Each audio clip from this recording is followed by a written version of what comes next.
beginning of the creation, God made them male and female. For this reason, a man shall leave his father and mother and be joined to his wife, and the two shall become one flesh. So then they are no longer two, but one flesh. Therefore, what God has joined together, let not man separate.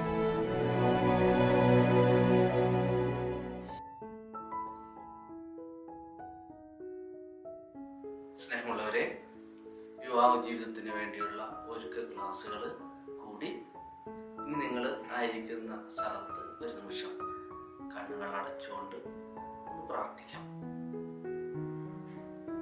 വിവാഹ ജീവിതത്തിലേക്ക് പ്രവേശിക്കാൻ പോകുന്ന നിങ്ങൾക്ക് എല്ലാവർക്കും ദൈവം ഒത്തിരി നിങ്ങൾ അനുഗ്രഹിക്കണം പ്രാർത്ഥിക്കുന്നതാണ്. ഉൽപ്പത്തി പുസ്തകം 2-ാം അധ്യായം 18-ാം വചനം, മനുഷ്യൻ ഏകനായിരിക്കുന്നത് നന്നല്ല, അവന് ചേർന്ന ഇണയെ ഞാൻ നൽകും. നിങ്ങൾക്ക് ചേർന്ന ഇണയെ നൽകിയത് ദൈവമാണ്. ഒരു നിമിഷം നിങ്ങൾക്ക് നിങ്ങൾ വിവാഹം കഴിക്കാൻ പോകുന്ന ആ പങ്കാളിയെ മനസ്സിൽ കൊണ്ടുവരിക, ഒന്ന് സമർപ്പിച്ചോട്ട് പ്രാർത്ഥിക്കുക.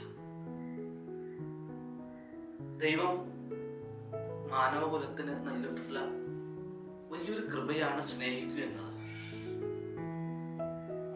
വൈവാഹിക ജീവിതം എന്നത് ഒരു സ്നേഹ ജീവിത യാത്ര തന്നെയാണ്. കുറവുള്ളത് പോരായ്മയുള്ളത് ഒക്കെയായ പങ്കാളിയാകാം നിങ്ങൾക്ക് ദൈവം നൽകുന്നത്. അവരോടൊത്തുള്ള ജീവിതയാത്ര അത് ദൈവത്തോടു കൂടെ ആയിരിക്കണം. സഭ ആഗ്രഹിക്കുന്നത്, സമൂഹം ആഗ്രഹിക്കുന്നത് ഈ ഒരു യാത്രയിൽ നിങ്ങൾ പരസ്പരം സ്നേഹിച്ചുകൊണ്ട് യാത്ര ചെയ്യുന്നവരാകണം.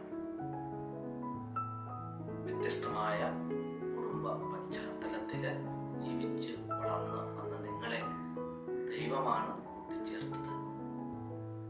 കണ്ണുകളടച്ച്